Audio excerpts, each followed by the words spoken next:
So yun, good morning. Nandito pa rin tayo sa day 2 ng 5th anniversary natin ng Kasosyo Malupit Group. At yung kahapon, habang nakipagkwentuhan, ito, may kabaro tayong Hello, kasosyo. Magandang umaga. ano nga ulit pangalan mo, Kasosyo? Ian na lang po. Christian Francisco. Ito, maganda, seaman din siya. Tapos ilang taon ka na nga pala tumigil magbarko para sa pagninegosyo, nag-focus ka na lang?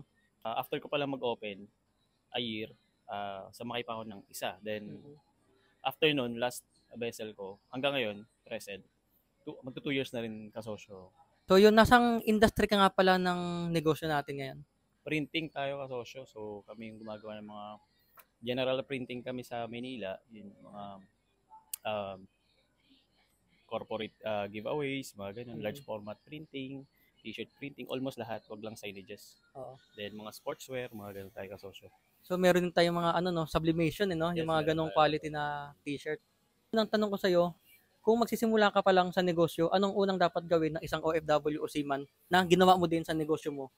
Pero kailangan mo lang magdesisyon. Una talaga, desisyon talaga sarili Decision mo. Oo, making. decision making talaga. Kasi minsan, sa atin kasi mga seaman, pagka sa barko tayo, bukang bibig natin, negosyo tayo, negosyo. Pagdating sa lupa, pag Wala nasa na. lupa, wala na. Naka-experience na ng pahinga, wala na. Hindi na nakakapag-isip na magnegosyo, hindi na nakakapag-execute. Siguro, start from yourself na magkaroon ka ng talaga, desidido ka talaga na ipasukin yung pagnenegosyo kung gusto mong mabago yung sistema na meron ka sa pagbabarko mo.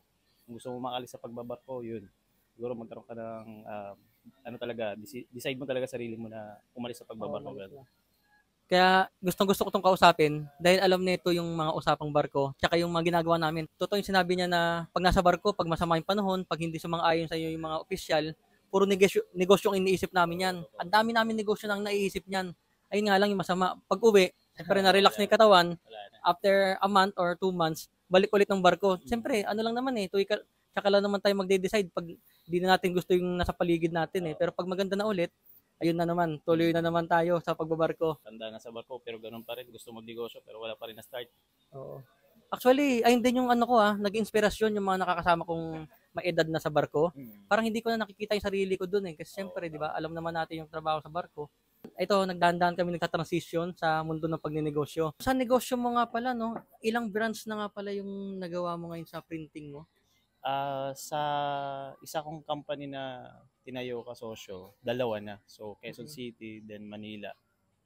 Pero may inopen kami ni Mrs. ngayon, panibago. Sportswear naman siya, Mm. although iba pangalan. Sa Bulacan naman siya na So location. ito, ano mo na naman, bagong brand mo na naman na ginagawa ngayon, Bagong ano? brand. Oh. Oh, ang galing, 'di ba? So, yun, ito isa rin 'to sa magiging inspirasyon natin yung mga sumubok. Kami kami na yung magsasakripisyo, kami na unang papasok dito sa pagninegosyo kasi kailangan lang naman natin ng yung magpapatunay Lesson na proven na yung may proven gumagana talagang negosyo. Kailangan pala tayo, pwede pala tayo makaalis dun sa sistema Totoo. na inaayawan natin. Oo. Na akala natin di natin kaya. So kami na yung magpapatunay nun. Oh, kami na magsasakripisyo kasi siyempre sa negosyo hindi naman lagi maganda yung takbo So yun. Pinakaunang-una talaga yung malulugi ka Mm. Pero sa pagkalugi na yun, marami kang matututunan. So, kasosyo, sa ibang mga negosyo mo, may nalugi ka na ba? Or ito pa lang existing mo na negosyo na pa rin, tuloy-tuloy pa din? Yes. So first negosyo ko to. So ito yung existing. Thank, thank God kasi hindi naman ako binabayaan ni God na mababayaan ko rin yung pagnenegosyo. So kahit pa paano, nakatayo pa rin naman tayo. Importante ba na may mentor agad sa simula? O ikaw na lang, sarili mo na lang yung tutuloy-tuloy sa gusto mong tahakin?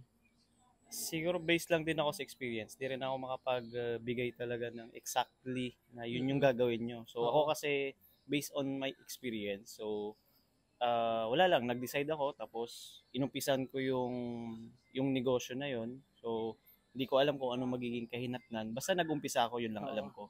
So kumbaga hindi na rin ako nag-isip kung ano talaga maging kahinatnan nun. Mm. Basta yun lang, ginawa ko lang yun kasi gusto ko lang Makawala. makawala din sa ano. Hindi rin naman Oo. ako nag-expect kung mag-goods o hindi. So yun lang, hindi ko rin siya pinabayaan hanggang ngayon. So, kung walang experience sa negosyo, paano sila makakuha ng lakas ng loob para magsimula? Siyempre, sa ating mga OFW, sa seaman, ito yung wala tayo yung lakas ng loob 'di ba? Kasi baka mapahiya tayo, na, oh, ang laki na ng sahod mo diyan, 6 digit ka na tapos pinabayaan mo yung ano, pagbabarko mo. Tapos ngayon pumasok ka sa negosyo na o nagsimula ka ng negosyo na walang kasiguraduhan. So anong maipapayo mo sa kanila? Tayo kasi ano eh, pag may option tayo sa buhay, hindi na natin ginagalingan dun sa gusto natin subukin. Mm. So, pag once na iniisip mindset natin ganun, for example, may tatayo ka, tapos pagka medyo alanganin, okay lang yan. Kasi magbabarko naman ako. Pagka ganun yung mindset natin, hindi talaga lalakas loob natin. Then, yun nga, dapat may purpose ka talaga kung bakit mo pinasok yung pagnenegosyo. Dapat may purpose ka, hindi lang na Pera, pinasok mo oo, lang, ganun pera-pera lang, lang, ano? pera-pera lang. Kasi actually, yung pera, hindi talaga labanan ng pera sa negosyo. Kundi, Totoo. kung anong purpose mo dun sa tinayo mong negosyo, then may vision ka dapat kung ano yung mangyari dun. Actually, ganyan din ako yung nag-decide na ako na tumigil magbarko nung huling taon ko. Ay, etong taon lang actually. Etong taon ko na sabi ko, eto nakakalimutan ko na yung pagbabarko. Kailangan buo na yung loob mo. Kasi pag may fallback tayo, ito, totoo to eh. Yung OFW tsaka seaman, pag nalugi ng isang negosyo, ano yung magiging fallback? Siyempre, bumalik magbarko, di ba? So ngayon, ayun yung ginagawa namin. Talagang buo yung loob namin na tumigil na magbarko. Magkalugi-lugi to, dito na kami mag-aao, tuloy-tuloy. Di yun, maraming salamat kasosyong Christian. Ay, Ano, thank you rin kasosyo sa pag-invite. Mga kasosyo namin at saka mga kabaro naming seaman dyan. So, try nyo magnegosyo. so yun, mahaba-haba pa yung araw natin. Maganda-ganda pang topic ang mangyayari. So maraming salamat sa mga nanood. So, kasosyo, anong masabi mo sa kanila? Yun lang, mga kasosyo, mga kabaro ko, mga seaman, kung gusto lang natin makawala dun sa sistema na kung gusto na talaga natin hindi magbabarko, kailangan mo lang magdesisyon, din isipin mo kung inspirasyon mo, purpose mo sa buhay. Yun lang, lalakasan mo lang loob mo. Yun lang.